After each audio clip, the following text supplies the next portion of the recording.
Hey, what's going on, people? I go by the name of DJ Dada, and I want to welcome you to another video of my series, Hi-Fi by Regular Guy. In this video, I'm going to be reviewing the Geshelli Labs Enog 2 Pro DAC, found right here in this box. Alright, you guys probably see it right there, so I'm going to throw everything back in the box that came in it, give you a little unboxing, and go on with the review. Here we go.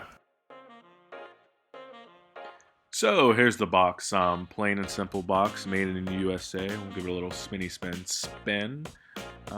Nice quality box. We'll go ahead and open it up here. So we have a little styrofoam top, and it comes with a cleaning cloth. This cleaning cloth is major because the Enog is a fingerprint magnet. It also comes with instructions right here on how to use it. Some of your FDA warnings or whatever, FCA, whatever the heck warnings you want to call them.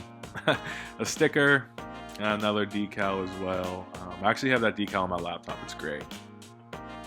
And thank you for your business. I really love when companies do things like that. It's very thoughtful, gives a little personal touch to it. And what we all have been waiting for, the Enog 2. This thing is just beautiful. I love looking at it and looking at the motherboard and just all the little chips that goes in it. And there's your outputs, your back, your input, as well as the power cable coming up right here. So that's pretty much everything in a box. Very straightforward. Great packaging. Nothing feels cheap. So kudos to Geshelli for that. Okay, YouTube. Now we have the unboxing out of the way. Let's hop right into the review. The first thing I want to mention in this review is the specifications, the specs. So, to do that, we're going to hop on to Geshelli's website.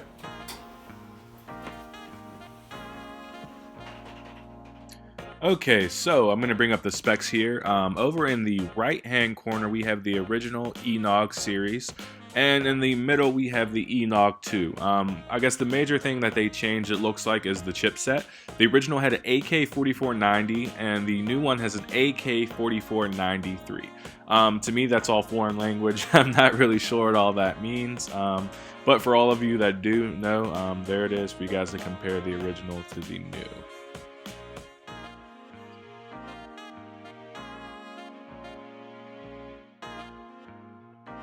Alright guys, so I ran through the specs on the Enog 2 compared to the Enog. So let's talk about the sound quality, the Enog original compared to the Enog 2.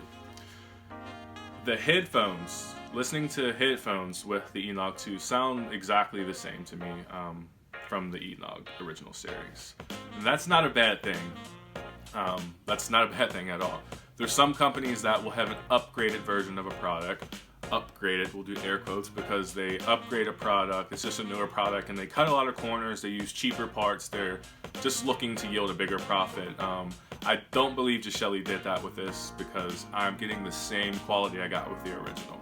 I couldn't tell you the difference on the chipset, and maybe that would help if you had a higher end headphone, but I'm only using Grados SR60Es and beyerdynamic DT9900s.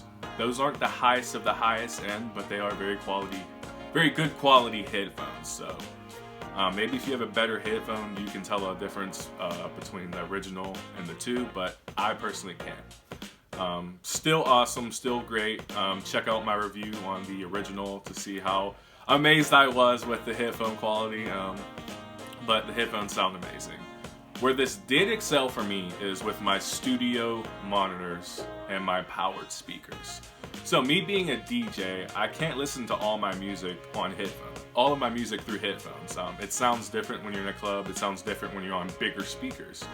And with the old Geshelli Enog 1, rather, it had RCA outputs, and that's it.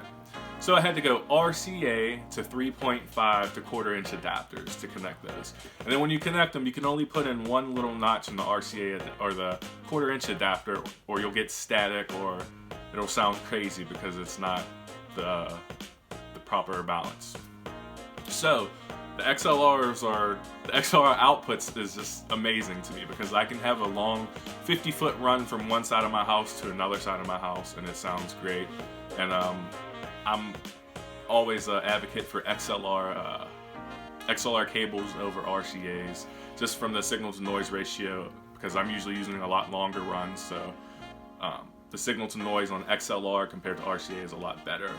So the sound with the XLRs are like night and day compared to the Enog one. You don't have to use a bunch of different converters to get it going how you want to go. So kudos to them. Great product. We'll keep this short and sweet. I mean, there wasn't much that changed for me aside from the XLR outputs. So still a great quality DAC, and I highly recommend it. So until next time, I'm DJ Rumdada.